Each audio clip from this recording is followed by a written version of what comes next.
Dear student, आज के lecture में हम कक्षा 10 का जो गणित है प्रश्नावली 6.3 के जो उदाहरण है वो हम सॉल्व करेंगे। अध्याय 6 त्रिभुज है, एनसीईआरटी सॉल्यूशन है। ठीक है, तो देखिए ध्यान से। तो एनसीईआरटी सॉल्यूशन में जो प्रश्नावली 6.3 का जो उदाहरण नंबर 5 है उसको हम सॉल्व करेंगे। देखिए ध्यान से, ये बुक है एनसीईआरटी बुक, देखिए ध्यान से। तो इस बुक में आपको एग्जाम्पल 5 को ध्यान से लिखना है।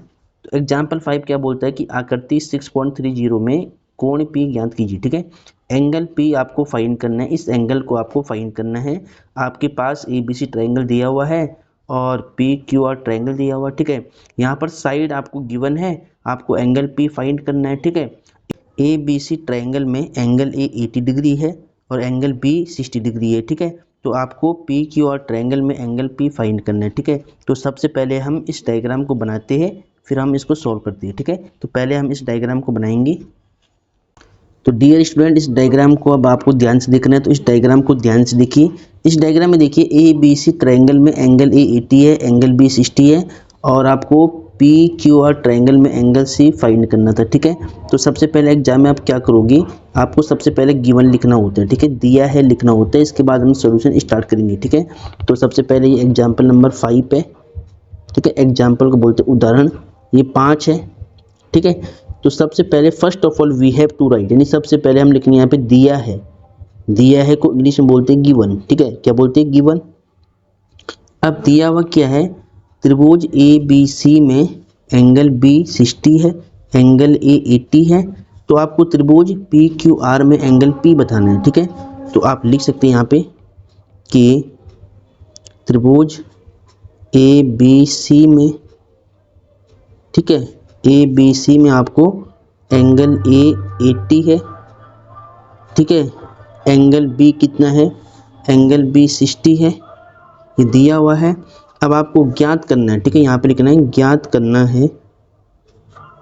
ज्ञात करने को बोलते हैं to find, we have to find. ज्ञात करने को इंग्लिश में क्या बोलेंगे, टू फाइंड। टू फाइंड, ठीक है। अब टू फाइंड में एंगल आपको P बताना है, आपको बताना है एंगल P कितना होगा। ठीक है, क्वेश्चन मार्क। ठीक है, तो सबसे पहले हम क्या करेंगे, इन दोनों ट्रायंगल में हमें साइड गिवन है, हम साइड का रेशियो निकालेंगे। अगर सभी साइड का रेशियो इक्वल आ जाता है तो ये साइड साइड से समरूप हो जाएगा। समरूप करने के बाद इनकी संगत कोण बराबर हो जाएंगे। ठीक है, अब यहाँ पर आपको ध्यान क्या देना है कि जब इस ट्रायंगल को आप उठा के ऐसे पलट दोगे ना, Q इधर आएगा, P उधर जाएगा और R तो ऊपर रहेगा। तो देखिए ये वाली साइड इसकी संगत होगी, फिर ये साइड इसकी संगति होगी और ये साइड इसकी संगत होगी। जब ये ट्रायंगल ऐसे उठा के आप पलट दोगे ऐसे करके, यानी आप इस Q सिरे को इधर लाओगे, P सिरे को उधर ले जाओगे, तो ये इसकी संगत आएगा, ये इसकी संगत आएगा और ये बाद में इसकी संगत आएगा जब ये पलट जाएगा। ठीक है, अब देखिए ध्यान से, सबसे पहले आप क्या करेंगे, त्रिभुज ABC और त्रिभुज PQR में, ठीक है, त्रिभुज ABC व त्रिभुज PQR में, ठीक है, तो यहाँ पे त्रिभुज ABC व त्रिभुज PQR में आपको ध्यान से लिखना है। तो त्रिभुज ABC में देखिए, AB भुजा का रेशियो ले लिए आप, किसके साथ, AB का रेशियो लेना है आपको इसके साथ में। जब इसको आप ना ऐसे पलट दोगे तो QR इधर आएगा, तो QR के साथ लेना पड़ेगा QR। तो AB कितना है, AB है 3.8 और QR कितना है 7.8 है। इसको कट करना, पॉइंट से पॉइंट कट हो गया तो कितना होगा 38 अपॉन में 78, तो 1 टाइम कट हो जाएगा, 38 1 जा 38 और 38 2 जा 78, तो 1/2 आ गई इसकी वैल्यू। ठीक है, अब क्या करेंगे आप, BC अपॉन में PQ, BC अपॉन में PQ लेंगे। तो BC कितना है 6, PQ कितना है 12, इसको कट करना है, 6 1 जा 6, 6 2 जा 12, 1/2।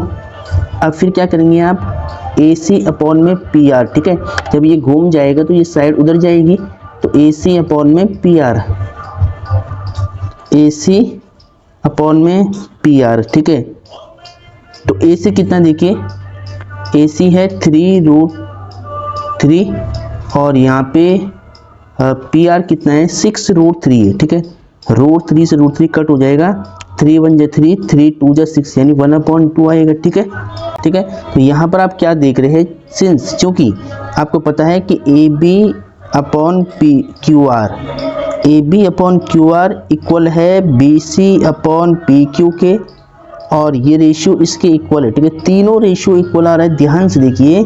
ए B Q R, B C P Q, A C P R, इन तीनों रेशियो का मान सब बराबर है, यानी सबके वैल्यू इक्वल है। अगर इक्वल है तो हम क्या बोलेंगे, देयरफॉर जो ट्रायंगल होगा ए बी सी वो समरूप हो जाएगा ट्रायंगल पी क्यू आर के, त्रिभुज पी क्यू आर के। किस रूल से हुआ, ये सारा रेशियो आपने साइड कर लिया है, ठीक है। इनकी भुजाएं, इनकी संगत भुजाएं समानुपाती है, ठीक है। दो त्रिभुजों की जब संगत भुजाएं का अनुपात बराबर होता है, समानुपाती होती है, तो दोनों समरूप होता है, बेसिक रूल है, ठीक है। तो ये सारी भुजाओं का अनुपात बराबर आ रहा है, इसीलिए त्रिभुज ए बी सी व पी क्यू आर क्या होगा, by side side side rule से क्या होगा, ये समरूप हो जाएगा, ठीक है। जब समरूप हो जाएगा तो इनके संगत कोण बराबर होते हैं। जब दो त्रिभुज समरूप होते हैं तो उनके संगत कोण क्या होते हैं, बराबर होते हैं, ठीक है। तो देखिए, ठीक है। अब ये दोनों समरूप हो गए तो हम क्या बोलेंगे, एंगल सी और एंगल पी इक्वल हो जाएगा। अब सी पी इक्वल कैसे होगा, देखिए जब आपने इसको घुमाया ना ऐसे, तो क्यू इधर आएगा, पी उधर जाएगा, तो सी की संगत पी बन जाएगा जब पी उधर जाएगा तो, ठीक है। तो angle c angle p equal होगा, जब आप इसको घुमा दोगे तो पी उधर जाएगा तो पी के संगत सी बन जाएगा, ठीक है। तो angle c angle p equal होगा, यहाँ पे लिखना है संगत कोण, संगत कोण, ठीक है। कितना लिख दोगे आप, ठीक है। अब देखिए संगत कोण है, इसको मान लो समीकरण नंबर 1। अब आपको क्या करना है, आपको त्रिभुज ए बी सी में एंगल सम प्रॉपर्टी से एंगल सी निकालना है। तो हम यहाँ पे लिखेंगे, चूँकि त्रिभुज ए बी सी में, ए बी सी में, ठीक है, त्रिभुज ए बी सी में कोण ए, कोण बी, कोण सी, तीनों कोणों का योगफल त्रिभुज का 180 होता है।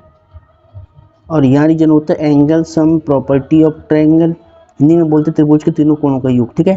तो एंगल ए कितना है, एंगल ए 80 है। एंगल बी कितना है, एंगल बी 60 है। एंगल सी हमें निकालना है, तो यहाँ पे 180 सेम रहेगा, इसको जोड़ लो आप तो कितना होगा 140। एंगल सी इक्वल टू 180, तो angle c equal to 180 minus में 140, तो एंगल सी इक्वल टू 40 हो जाएगा। 180 माइनस 140 तो 40 हो जाएगा, सिंपल 40 डिग्री, ठीक है। तो एंगल सी 40 आ गया। अगर ये सी 40 है तो पी भी 40 होगा, क्योंकि सी और पी संगत कोण थे, ठीक है। हम बोलेंगे समीकरण 1 से, फ्रॉम इक्वेशन नंबर फर्स्ट, समीकरण 1 से, तो समीकरण 1 आपको यहाँ पे दिख रही होगी कि एंगल पी और एंगल सी था इक्वल। अब यहाँ पे एंगल सी की वैल्यू क्या है, 40 है, वही एंगल पी का मान बन जाएगा, ठीक है। और आपको इस सवाल में एंगल पी ज्ञात करना था, आपने ज्ञात कर लिया, ठीक है। क्वेश्चन इंपॉर्टेंट है, बिल्कुल लॉजिकल है। यहाँ पर इस फिगर को बस आपको घुमा के देखना था, क्वेश्चन मोस्ट इंपॉर्टेंट है, इसको आप ध्यान से देखिए, होपफुली ये क्वेश्चन आपको समझ में आया होगा। अब डियर स्टूडेंट, उदाहरण नंबर 6 को ध्यान से देखिए। आकृति 6.31, ठीक है। ये देखिए यहाँ पर आकृति आपको दिख रही होगी, ये एक आकृति बनी हुई है। इसमें बोला है कि ओ ए इंटू ओ डी, ठीक है। तो इसमें बोला है ओ ए इंटू ओ बी इक्वल है ओ सी इंटू ओ डी है, ठीक है। यानी ये दोनों इक्वल है।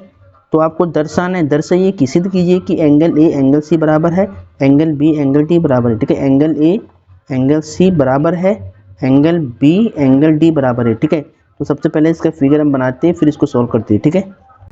तो डियर स्टूडेंट, इसका डायग्राम मैंने यहाँ पे बना दिया है। अब सबसे पहले आपको गिवन लिखना है, ठीक है। तो यहाँ पे लिखना पहले हल, और हल में लिखना आपको दिया है, ठीक है। जो सवाल में दिया है सबसे पहले उसको लिखना होता है। तो दिया है इंग्लिश में क्या बोलते हैं, गिवन, आपको बस हिंदी में लिखना है, ठीक है। अब दिया हुआ क्या है, एक बार आप बुक में ध्यान से देखिए, देखिए बुक में यहाँ पे दिया है कि ओ ए इंटू ओ बी इक्वल है ओ सी इंटू ओ डी, ठीक है। पहले इसको हम लिखेंगे कि ओ ए मल्टीप्लाई ओ बी बराबर है किसके, ओ सी इंटू ओ डी, ठीक है। ये आपको दिया हुआ है, आपको सिद्ध करना है, ठीक है। इसके बाद यहाँ पे लिखिए आप सिद्ध करना है। तो सिद्ध क्या करना है, इसको इंग्लिश में बोलते हैं टू प्रूव, क्या बोलते हैं इंग्लिश में, टू प्रूव, ठीक है। तो आपको सिद्ध करना है कि एंगल ए एंगल सी के बराबर है and angle B angle D बराबर है, ठीक है। एंगल ए, ठीक है, एंगल ए इक्वल है एंगल सी के, ये सिद्ध करना है बराबर है, और एंगल बी एंगल डी बराबर है, ऐसा आपको सिद्ध करना है, ठीक है। अब देखिए ध्यान से, ठीक है। तो अब यहाँ पर देखिए, इसके बाद आप लिखते हैं उपपत्ति, ठीक है। उपपत्ति जब सिद्ध करने वाला क्वेश्चन आता तो वहाँ पे क्या लिखते हैं, उपपत्ति, इंग्लिश में बोलते हैं प्रूफ, ठीक है। तो देखिए ध्यान से, ठीक है। तो अब देखिए ध्यान से, तो यहाँ पे प्रूफ में सबसे पहले आपको क्या करना है, देखिए एंगल ए एंगल सी है, इक्वल करना है, बी और डी इक्वल करना है, प्रूफ, ठीक है। तो इन दोनों ट्रायंगल के नेम आपको लेकर चलने पड़ेंगे। तो हम यहाँ पे लिखेंगे त्रिभुज ए ओ डी व त्रिभुज सी ओ बी, ठीक है। इन दोनों त्रिभुज के नेम लिखकर चलने हैं पहले, तो हमने लिख दी है। इसके बाद देखिए इन दोनों में क्या गिवन है, पहले उसको आपको लेकर चलना है। आपको गिवन है, देखिए आपको दिया है ओ ए ओ बी बराबर है ओ सी ओ डी के, ठीक है। ये आपको दिया हुआ था पहले से, तो वहाँ से आपने उठा दिया इस गिवन से, ठीक है।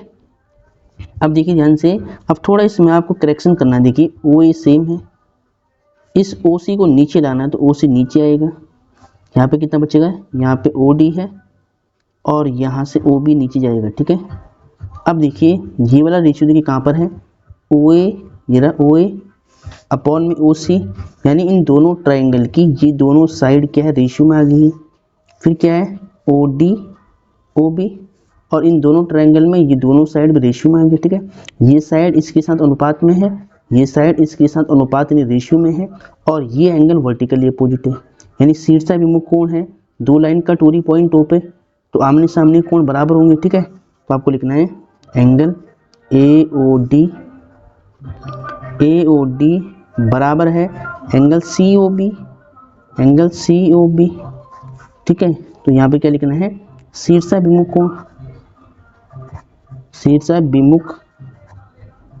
शीर्षाभिमुख कोण बराबर होते हैं वर्टिकली अपोजिट एंगल बोलते हैं इंग्लिश में, ठीक है। तो बराबर होता है, अब देखिए ये साइड का रेशियो इससे इक्वल है, इस साइड का रेशियो इससे इक्वल है, यानी ये रेशियो इनका और इनका रेशियो इक्वल है, और बीच का कोण बराबर है। तो साइड एंगल साइड, ठीक है। तो साइड एंगल साइड से दोनों ट्रायंगल समरूप होगी, सिमिलर होगी, ठीक है। तो आप बोलेंगे therefore triangle a o d समरूप होगी, समरूप ट्रायंगल, समरूप त्रिभुज सी ओ बी, ठीक है।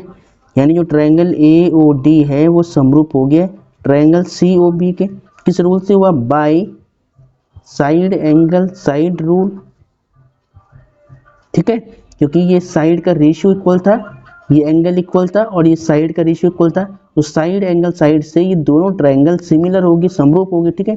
अब अगर ये दोनों समरूप है तो इनके संगत जो कोण होंगे बराबर होंगे, ये एंगल इसके इक्वल हो सकता है, ये एंगल इसके इक्वल हो सकता है। तो आप बोलेंगे therefore angle a angle c, angle a angle c equal होगा, और angle B angle d equal होगा, या डी बी बोल सकते हैं की बात है। तो angle B angle d equal होगा। तो यहाँ पे लिखना है समरूप त्रिभुजों के संगत कोण, समरूप त्रिभुजों के संगत कोण, समरूप त्रिभुजों के संगत कोण बराबर होते हैं, ठीक है। तो ये रीजन आपने यहाँ पे लिख दिया है, और यही आपको सिद्ध करना था। एक बार अगर आप ध्यान से देखिए तो यहाँ पर लिखना है आपको पहले हेंस प्रूव्ड, ठीक है। यही रिजल्ट आपको सिद्ध करना था। यहाँ पर देखिए ए सी के इक्वल है, बी डी के इक्वल है, ए सी के इक्वल है, बी डी के इक्वल है, यही रिजल्ट आपको सिद्ध करना था। होपफुली ये क्वेश्चन आपको समझ में आया होगा, ठीक है। क्वेश्चन काफ़ी इंपॉर्टेंट है, मोस्ट इंपॉर्टेंट है, कि दोनों एग्जाम्पल एग्जाम में आती है, ठीक है।